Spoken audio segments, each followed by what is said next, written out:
My name is Nasywa Devina, and before we get started, I want to ask you about your adult life. Have you ever questioning your adult life, saying that your childhood life is always better with your favorite TV shows running on the TV, either it's early in the morning or maybe it's in the afternoon? Well, if you have, maybe so is Owen on the movie called I Saw the TV Glow. So, this movie, I Saw the TV Glow, is directed and also written by Jane Schoenberg. And one of the producers of this movie is Emma Stone, which we know has played a role in Cruella and also in La La Land. And this movie is distributed by A24, which we know has produced a lot of iconic horror movies such as Hereditary, Midsommar, and also Pearl. So before we get started into the movie itself, I want to introduce you 5 elements that made this movie more memorable. And the first is liminal space. Liminal space is an empty space that it's eerie, but it makes you nostalgic. And the second is creepypasta.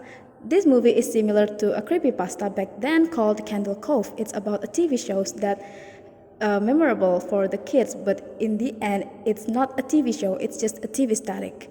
And the third element is cosmic horror, where the horror comes from the outer space or maybe an unknown of powers. And the fourth element is coming of age, where the characters is having a grown up stage and they are trying to finding themselves.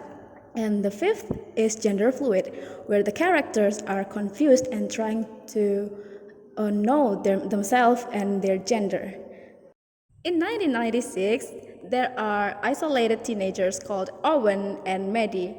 They are bonding over the TV shows called The Pink Opaque. The Pink Opaque follows two teenage girls, Isabella and Tara, that has a psychic powers to overcome and fight the supervillain called Mr. Melancholy, which has a power to warp time and also realities. And due to his bedtime, Owen often sneaks out to Maddie's house just to watch The Pink Opaque.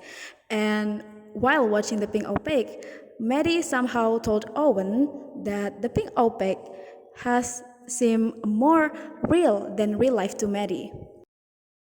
In 1998, while watching The Pink Opaque with Owen, Maddie starts to cry. And later she explains to Owen that she wants to escape her abusive father, and she asks Owen to join her. But in the end, Owen, of course, he refuses and scared to go. But later that month, Maddie goes missing, and Owen's mother has passed away because of cancer, and The Pink Opaque has cancelled after the 5th season. Moving on to 8 years later in 2006, where Maddie suddenly reappears in front of Owen. Owen finally had a job, but he is still live with his father. And Maddie talks to Owen and saying that we have to talk privately in a bar. And when they go to a bar, Maddie and Owen talks about The Pink Opaque. Maddie keeps questioning Owen about The Pink Opaque itself, what he remembers about The Pink Opaque and what he remembers while both of them watching The Pink Opaque together. But Owen still refuses to open up and saying that he doesn't remember anything, but The Pink Opaque is still a TV show. And Maddie tried to remind him with give him a tape. It's a final episode of The Pink Opaque in the 5th season. And when Owen gets back home, Owen plays it on his TV, right? But he finds out that Mr. Melancholy, the supervillain, buries Isabella and Tara alive in the TV shows and put them into like a prison. The prison called the Midnight Realms, where there is Owen and Maddie inside that.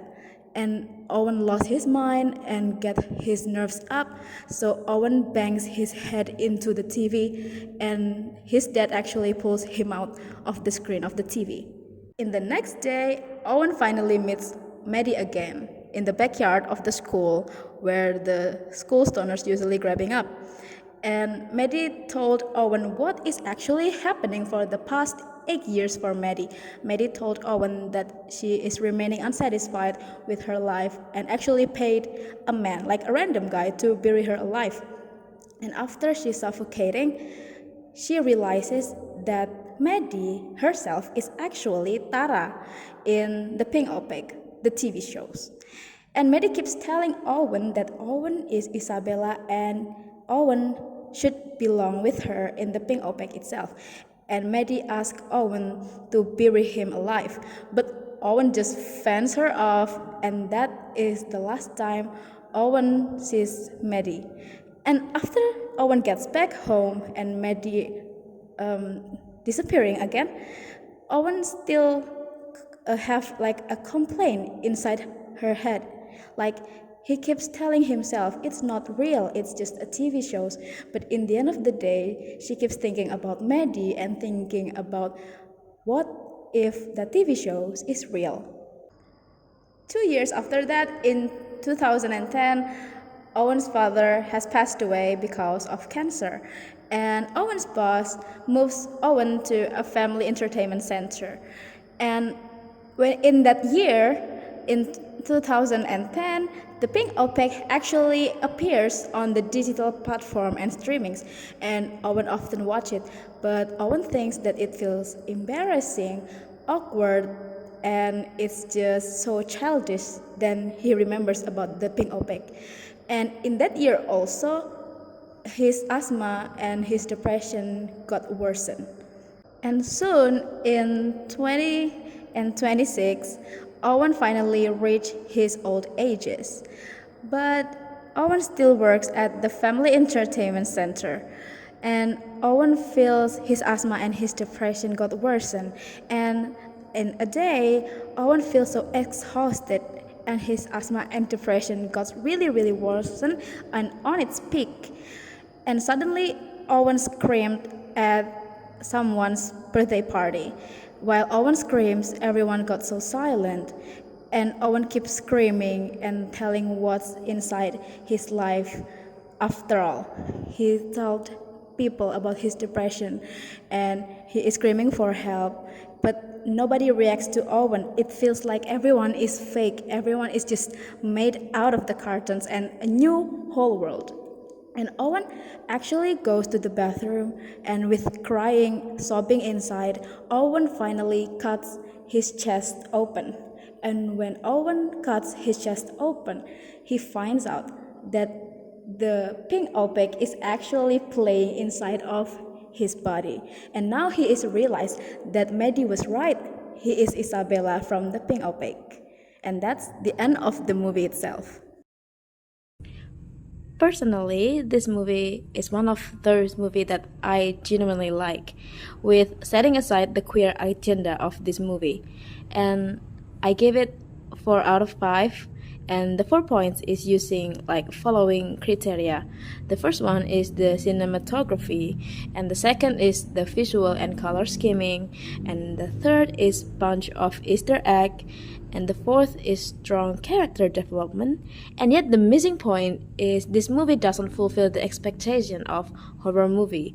Although I know that it's clear that this is a cosmic horror, but drama would suit this movie genre more.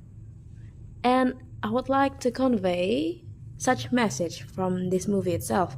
The first is don't hesitate to go outside your comfort zone, and the second is you gotta stand up for yourself. Be brave to complain. And the third is take the risk or you will regret it when you're aging. Just like Owen. And that's all I can convey to you. See you next time and have a good weekend.